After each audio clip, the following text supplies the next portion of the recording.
A situação geopolítica do mundo está cada vez mais difícil. O Putin acaba de fazer um anúncio que pode, de fato, escalar todos os conflitos no mundo. Ele fez uma ameaça à OTAN, que é o seguinte: se a OTAN continuar fornecendo armas para a Ucrânia, será a Rússia que vai fornecer armas para os seus aliados, que são inimigos da OTAN.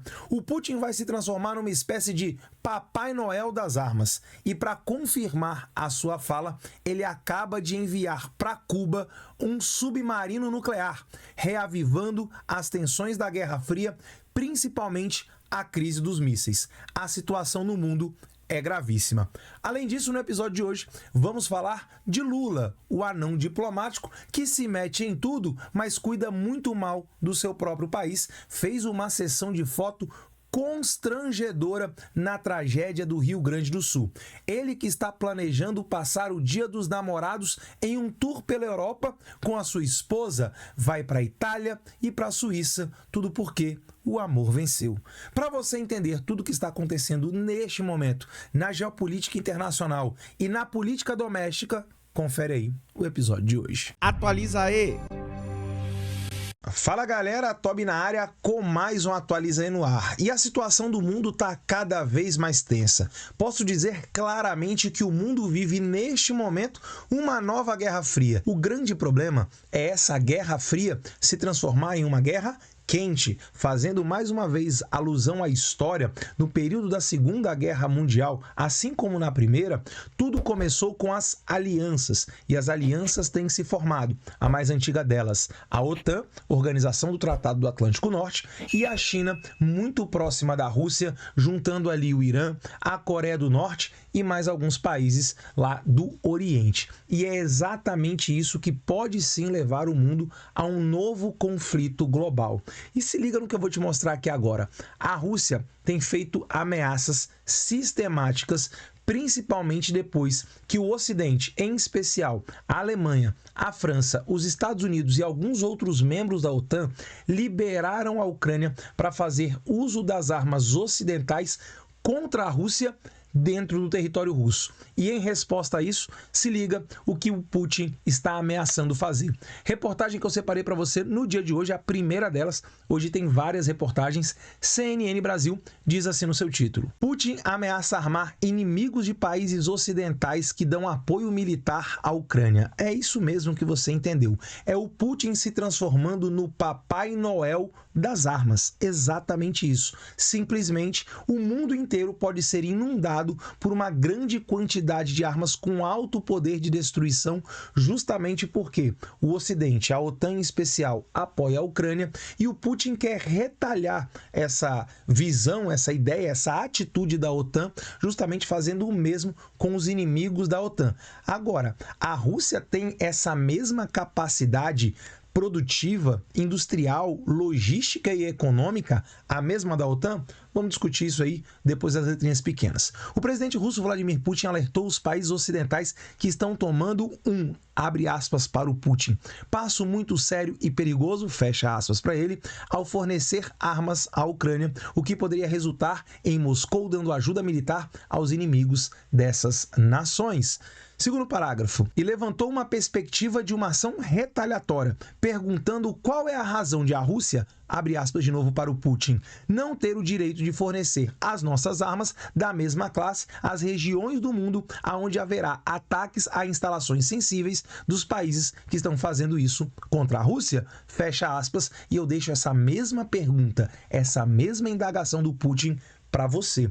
Você acha que o Putin deve e tem o direito, como ele coloca aí, de fornecer essas armas para os inimigos da OTAN? Bem, vou dar aqui a minha opinião. Direito, é claro que ele tem. Mas a grande questão aqui é que a Europa, principalmente, tem fornecido essas armas porque a Rússia é o país agressor. A Rússia desrespeita o direito internacional, a soberania de um país e um acordo que existe desde 1994 de garantir a soberania ucraniana. E a Europa, com medo que o Putin não pare na Ucrânia, porque ele dá, assim, indícios disso, é claro que ele fala que não. Assim como o homem do bigodinho ridículo da Alemanha da Segunda Guerra Mundial falava a mesma coisa. Então a Europa hoje entende a Ucrânia como um estado estado tampão entre a Rússia imperialista e ditatorial de Vladimir Putin contra as democracias livres ocidentais europeias.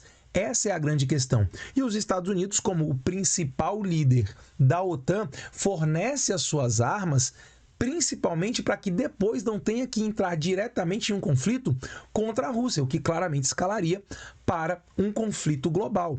Essa é a grande questão aqui. Então, que fique claro, o Putin tem dito aí que ele não é o agressor, que na verdade a Rússia está apenas se defendendo. E muita gente aqui nos comentários vem colocando, os Estados Unidos permitiriam que a Rússia fizesse o mesmo. Bem, a Rússia foi aliado de Cuba durante muito tempo, mas uma questão importante aqui que há de se ressaltar é que os países do leste europeu que entraram na OTAN fizeram isso de livre e espontânea vontade. Se são países soberanos, eles têm o direito de decidir. E eles fizeram isso justamente por medo da Rússia. Olha o que aconteceu com a Letônia, Estônia e Lituânia, que assim que acabou a União Soviética, eles procuraram, são as repúblicas bálticas, procuraram a OTAN e a União Europeia. Olha o que aconteceu com a Polônia. A Polônia nunca quis ser área de influência da União Soviética, mas foi forçada a isso com o fim da Segunda Guerra Mundial e durante toda a Guerra Fria. Então, quando a União Soviética acabou por incompetência própria,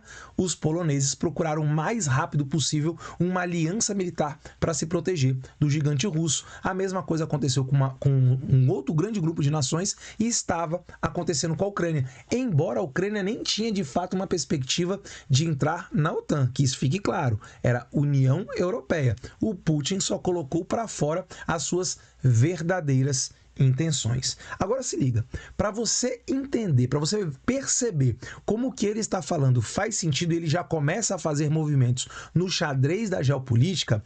Olha o que ele acabou de fazer. Ele acabou de enviar todo um conjunto de navios de guerra para Cuba. Entre eles, um submarino nuclear altamente moderno. Você está vendo como isso é claramente uma provocação e uma ameaça aos países ocidentais, em especial os Estados Unidos, porque Cuba não só está muito próxima do território americano, como existe um histórico gravíssimo que remonta à época da Guerra Fria, a crise dos mísseis de Cuba.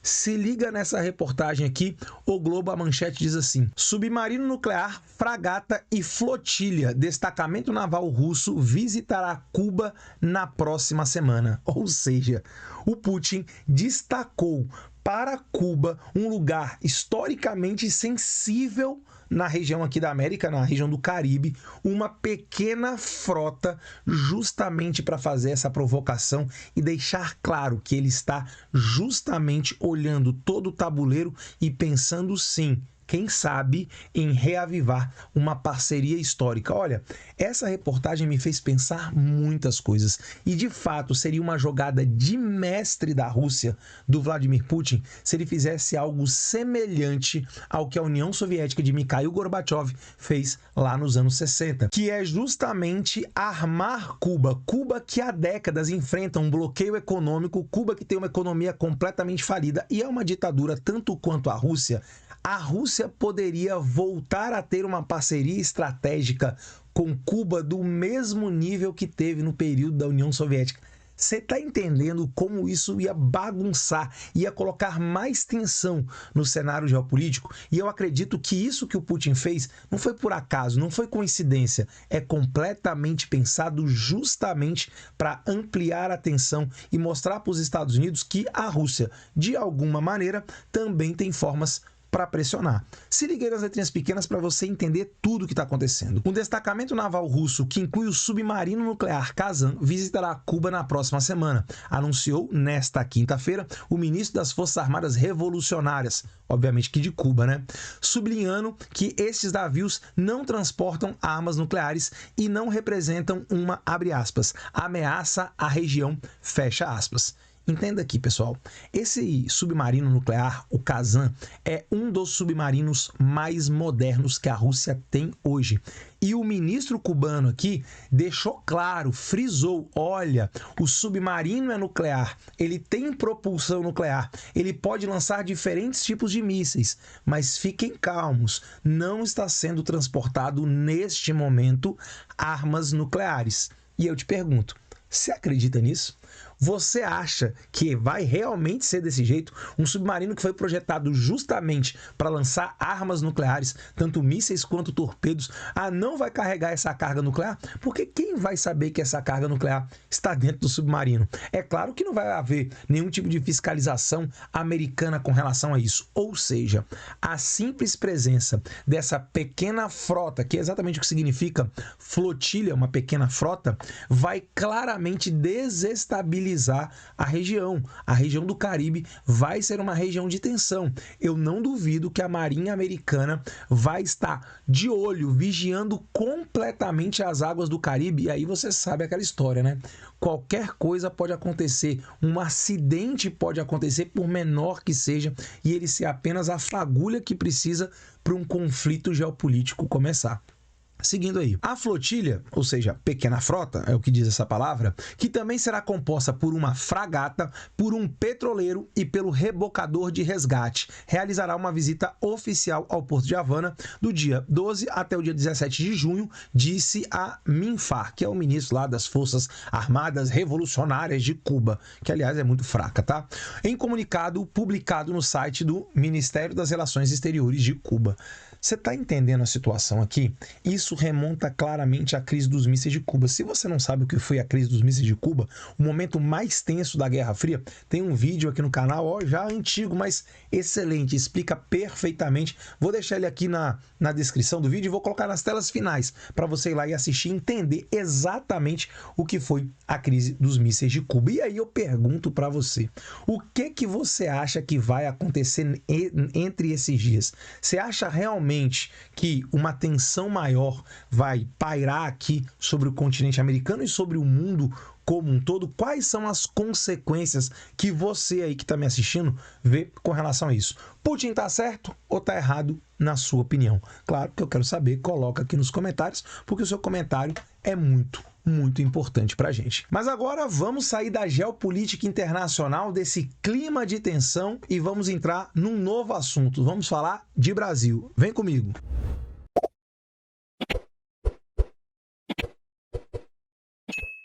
O Brasil, a República de Bananas, tem o presidente que merece. Olha só a nova do desgoverno do anão diplomático. Ele fez uma visita no Rio Grande do Sul, mais uma das suas visitas relâmpago. Vai lá rapidinho, porque Rio Grande do Sul, enchente, claro que ele ali não quer ficar. E aí ele fez uma sessão de fotos que, olha, é constrangedora. Se liga nessa imagem aqui do lado. Veja se essa imagem, essa foto, te passa credibilidade, te passa realismo de um homem sofrendo pelo seu país. Não, eu vou dar um zoom aqui para você, dar uma olhadinha nos olhos marejados do Lula.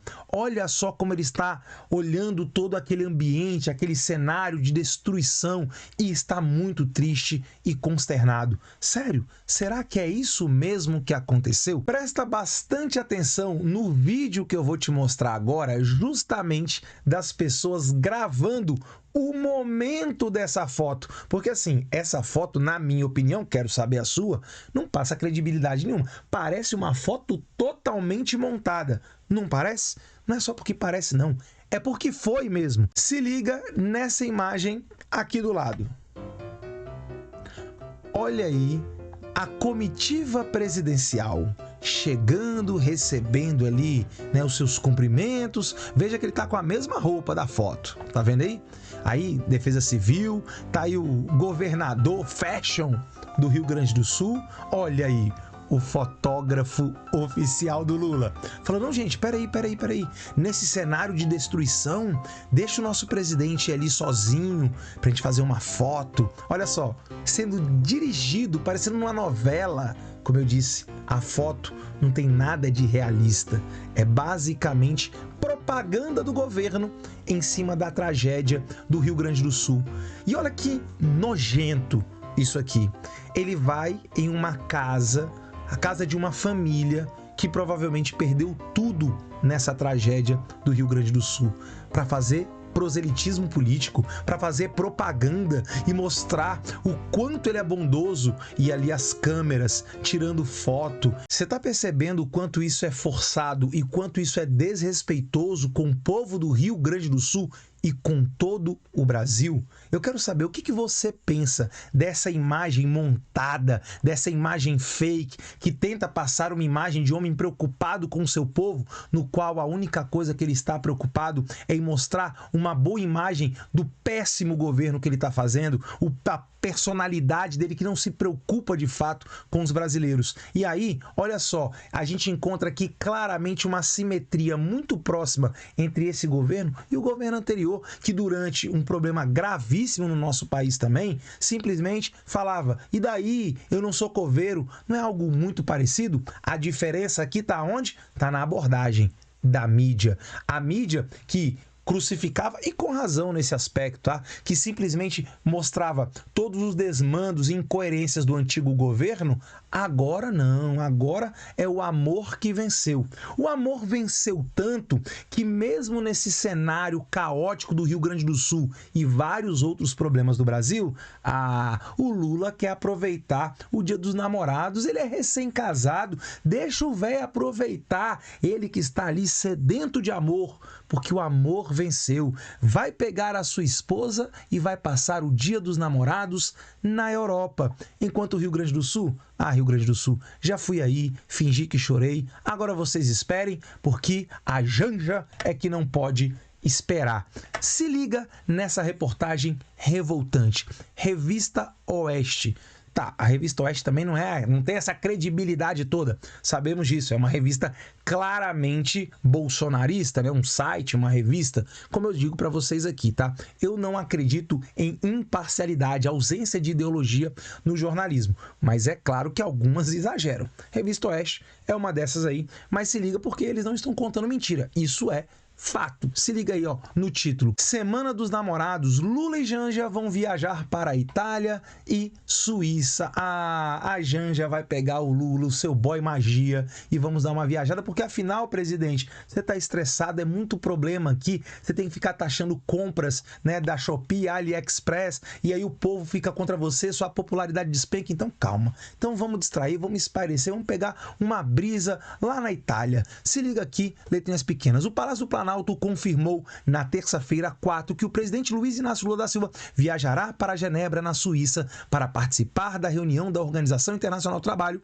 OIT. O evento ocorrerá no dia 13 de junho, durante a semana do Dia dos Namorados. Ai, que lindo, que lindo! Lula e Janja juntinhos. Continuando. Além disso, Lula estará na Itália nos dias 14 e 15 de junho para participar da cúpula do G7. O encontro discutirá temas como os conflitos entre a Rússia e a Ucrânia, do qual Lula só fala bobagem, e o conflito em Israel contra, né, aquele grupo palestino. Ou seja, que ele fala mais bobagem dali, ele fala atrocidades, inclusive. Aí você deve estar falando: pô, Tobias, mas calma, é uma agenda oficial, são pontos importantes que o presidente precisa participar.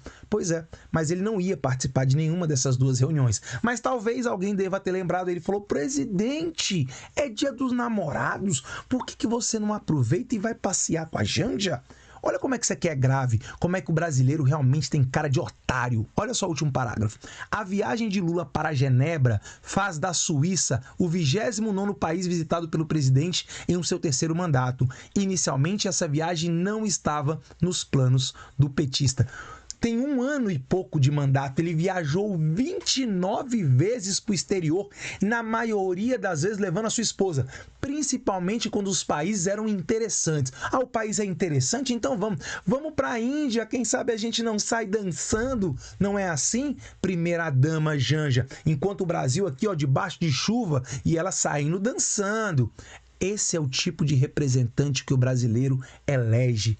Esse tipo de gente, Janja, embora não seja eleita, mas se comporta como uma mandatária. E o Lula, que parece que está de saco cheio, não quer governar, agora ele só quer curtir a lua de mel. Quanto custa? Quantos milhões custam essas viagens? E outra, o que a Janja vai fazer nesses lugares? Ela não tem cargo, ela não tem poder de decisão, o povo brasileiro não a escolheu. O que ela vai fazer lá?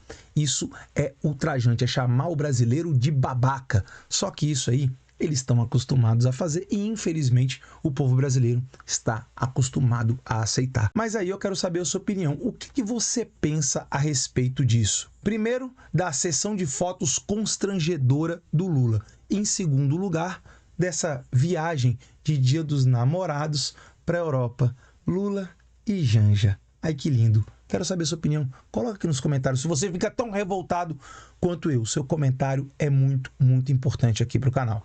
Agora é o seguinte, chegou até aqui, gosta do Thales aí, gosta do meu trabalho? Galera, dá uma força, dá uma moral. A gente tá quase chegando aos 100 mil inscritos, é a nossa grande meta. Vamos acelerar isso aí, vamos dar o like, deixa comentário, comentário é importante demais. Deixa a sua opinião em tudo que eu perguntei aqui para você. Eu pergunto isso porque, de fato, eu quero saber o que você pensa. Eu leio os comentários. Aliás, sexta-feira eu vou voltar a postar vídeos só de resposta aos inscritos, ou seja, pessoas que comentaram lá, eu vou responder em um vídeo que eu vou postar na sexta-feira. Então deixa seu comentário porque ele é muito importante aqui para o canal. Tamo junto? Não esquece de se inscrever, botãozão vermelho lá embaixo ou simplesmente aqui, ó, clica aqui na logo do canal e ajude a gente a chegar aos 100 mil inscritos. Tamo junto? Obrigado de coração, fica com Deus, beijo do Toby e até o próximo episódio. Tchau!